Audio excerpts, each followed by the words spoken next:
Recently, I came across a blog from investor Benjamin Graham's granddaughter. And in this blog, she is describing the life of this very well-known value investor. And in this episode of Investing Mastermind Podcast, we will go through the blog, tell you more about who Ben Graham was, and also talk about a special visit that Ben Graham's granddaughter had visiting Warren Buffett in Omaha.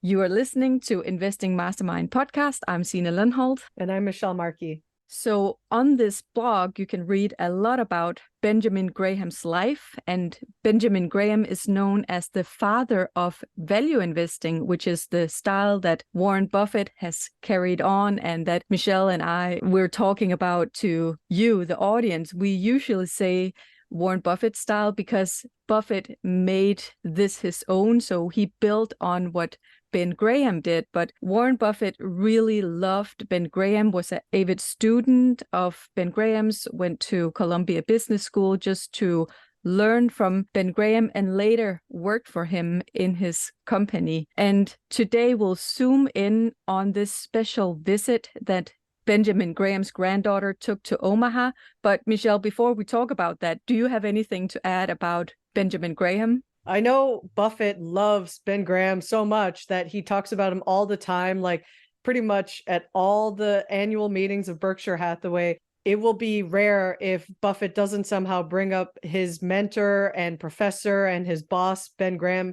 Like, it seems that Ben Graham had tremendous influence on Warren Buffett when Buffett came across, I believe, Ben Graham's either security analysis or intelligent investor books. Yeah, security analysis is what he often talks about. Yeah, so he came across that seminal book that totally changed Buffett's life because Buffett was just investing in whatever way that he thought what he was supposed to do, like doing a lot of technical analysis of chart reading and, kind of doing some guesstimating in the stock market. But he had his investing mindset transformed by Ben Graham's teaching. So it's incredible how much Ben Graham is the great grandfather of value investing. Warren Buffett might be like the grandfather or the father of this kind of investing. Ben Graham is kind of where it all started. So it's incredible that Signe told me about Benjamin Graham's granddaughter and having this blog because it gives us a whole new insight into who this figure was, because we know a lot about Buffett, but there's a little bit less out there about Ben Graham. And we know some of his more investing related stuff, but getting to know who Ben Graham was on a personal level, I think can enhance our understanding of how this style of investing came about and the culture that it spawned. Absolutely. And what Buffett has mentioned many times was that Ben Graham was such a kind soul. And what I've experienced from the investing community around Buffett is really this kindness. Most recently, when I went to the Investors Podcast Network dinner that Stig was hosting in, we live in the same city. And I went there and Stig is just such a kind and giving person and super helpful in terms of me. That is he's further along the way than me. So he's super helpful and kind. And that's what I've experienced from everyone that I've met in the investing community around Buffett.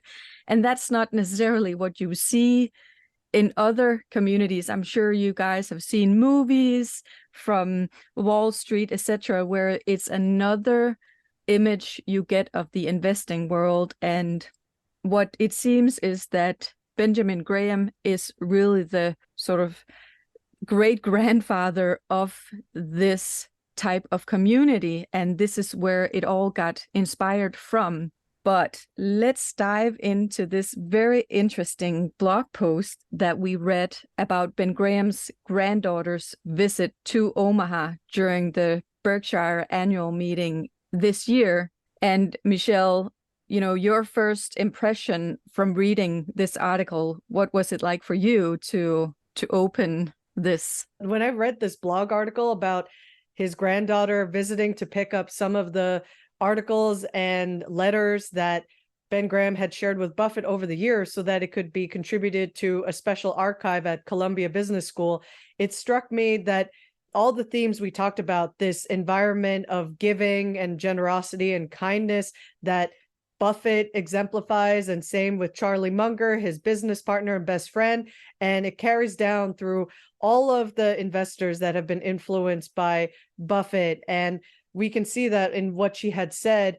And I had read how Buffett told her how he was struck time and time again by Ben's thoughtfulness and generosity, never expecting anything in return, which kind of reminds me of similarly what you experienced with Stig Brodersen. He's just a magnanimous person, just like Ben Graham was. So you can see this kind of feeling trickle down from Ben Graham throughout everyone who is his learning disciple. And that's very much opposite of what you typically think of on Wall Street. Like, even though Ben Graham was both successful and had some challenges on Wall Street, he nonetheless was always what we would call a true mensch, which I've heard investors Guy Spear and his writer friend William Green talk about too, is this concept of being a mensch. And when you're a mensch, you are a person of high integrity and honor, which is exactly the kind of way that Ben Graham and Warren Buffett and a lot of investors who follow in their footsteps are like. You say so many good things here about great people, so I can only applaud that. And what Buffett said that is quoted in the article is that Ben did so much for me. I never saw him do an unkind thing. And at this time, when Warren Buffett was working under Benjamin Graham, it wasn't common to call your boss Ben. It would have most likely at the time have been, Mr. Graham or something like that. And that also speaks to what character, what kind of person that Benjamin Graham was in order for an associate to actually be able to, use their first name in the 50s where Buffett and Benjamin Graham met. So that is kind of a very interesting. One thing from the blog that there's a lot of very, very great things about Benjamin Graham and the visit to Omaha, and how Benjamin Graham's granddaughter also experienced the employees at the office. It's a very small office in Omaha with only around 20 people working there. And there's a photo in the blog post from Warren Buffett's office, and it's the same office that we've seen in other photographs from Buffett's office with wooden blinds and brown furniture. And, he's standing there with a photo that he has in his office with Benjamin Graham, as well as a photograph of his father in the background. So it's two people that Buffett has described meant a lot to him, and that plays a big role in Buffett's life, and that he's showing, displayed in the office. So yeah, it's definitely clear that Benjamin Graham meant a lot to Warren Buffett. Another thing that struck me in reading the blog is Buffett said that Ben said, "Don't worry too much about making money. It will change how your wife lives, but not how you live, because that they will still wear the same clothes and eat at the same cafeteria. So relax." So the irony is, even though, you think of investing as about making money, but money wasn't that big of a deal for Ben. It was more about just doing it to make a living, even though he was super gifted at it. And I felt very touched by how he wanted to succeed so that his mother would never again be poor following when Ben Graham's father passed away. So being that Ben Graham tried to work so hard to take care of his family and showered generosity on everyone around him, including Buffett and his granddaughter, that just speaks volumes about what a great person Ben Graham was. Like, he wasn't selfish. He was all about trying to help other people have a better life. Yeah, exactly. And I know for the granddaughter, it's just been very, very important to get that understanding of what Benjamin Graham actually meant in Buffett's life, because Buffett is one of those people that actually met Benjamin Graham and, remembers him and speaks highly of him. So I can only imagine what an amazing experience it must have been, and to see how many of these records that Buffett kept from Ben Graham that now can be used in this library. So it must have been such an amazing experience.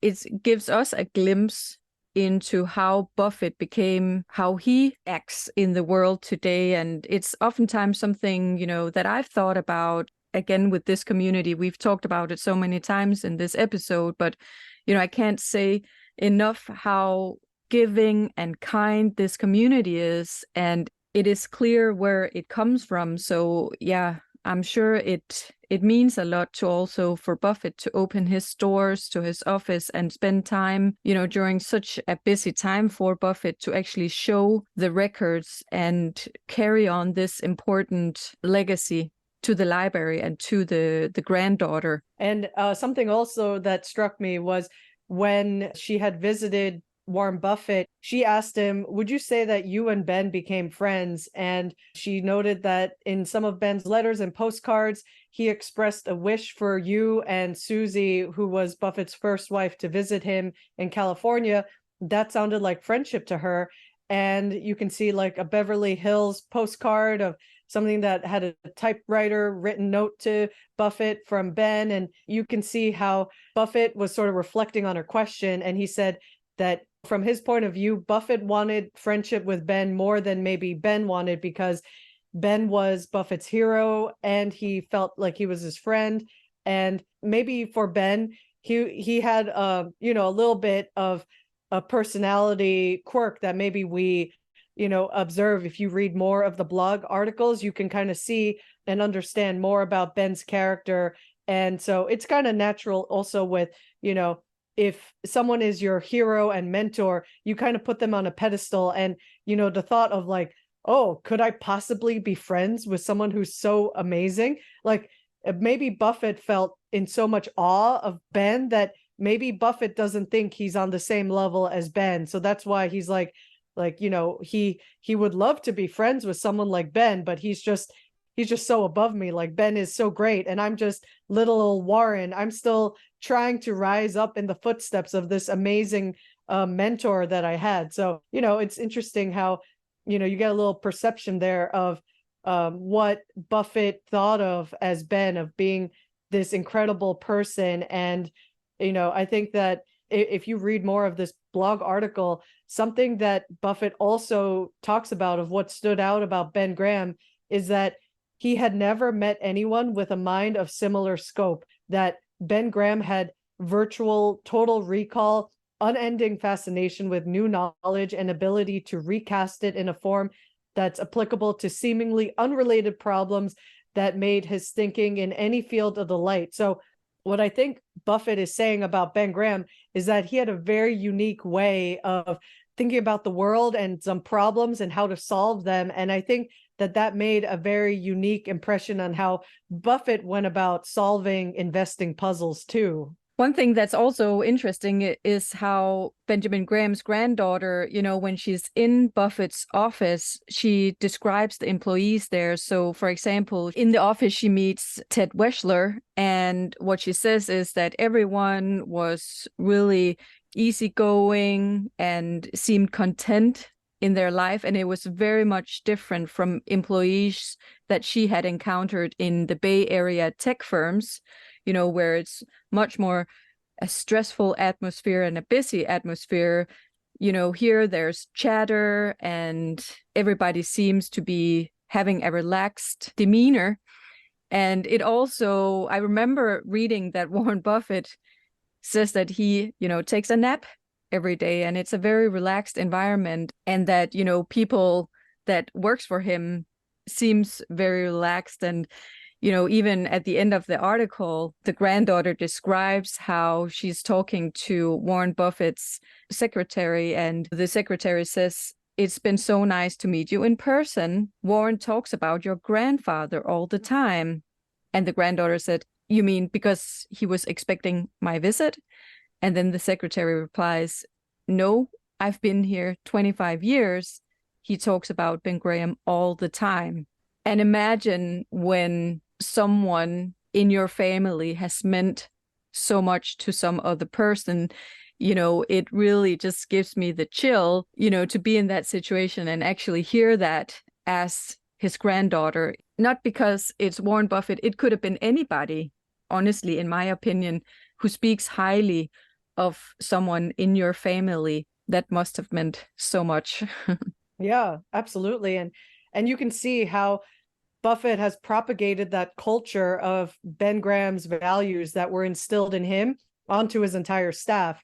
And I think that's part of the enduring aspect of both Graham's and Buffett's legacies, is that they share this same thread of value system. And one of the quotes that also stood out to me from her article was that Buffett said that Ben Graham's generosity was where he succeeded beyond all others, that he knew Ben as his teacher, employer, and friend. And in each relationship, just as with all his students, employees, and friends, there was an absolutely open-ended, no scores kept generosity of ideas, time, and spirit.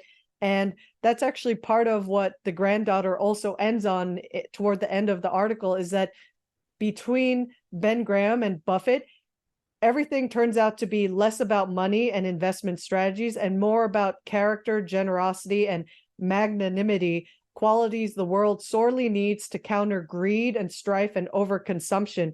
So it's kind of everything opposite of what you think of normally as Wall Street, which is typically thought of as being a greedy, money-hungry sort of lot. But these people, it's all about being giving and helping others. So, I just think that you see that throughout everyone, between both these amazing investors and their staff and the community of investors, like the 40,000 people that flock to Omaha every year for the Berkshire Hathaway meeting. You see that thread all throughout. So it's great that she took that away, because from the sound of it, it doesn't look like that the granddaughter is very much involved in investing or this kind of community. Like, it's not like she goes to the investor meeting every year. So I think that it's very telling that she was able to take away these core values that Graham instilled in Buffett, and which Buffett continues to instill in his investing disciples to this day. Yeah, and if you want to read more about Benjamin Graham seen from the granddaughter's perspective, you can go to beyondbengraham.com. And this is also where you can read the quote, "Love and gravy, you can't have too much." That's Warren Buffett who said that. So with that, we'll end this episode and we'll be back on Tuesday. Till next time.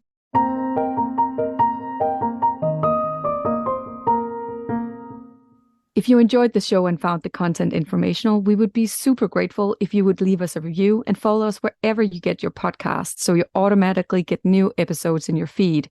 We publish a new show every Tuesday. The contents of the Investing Mastermind podcast are for educational, informational, and entertainment purposes only.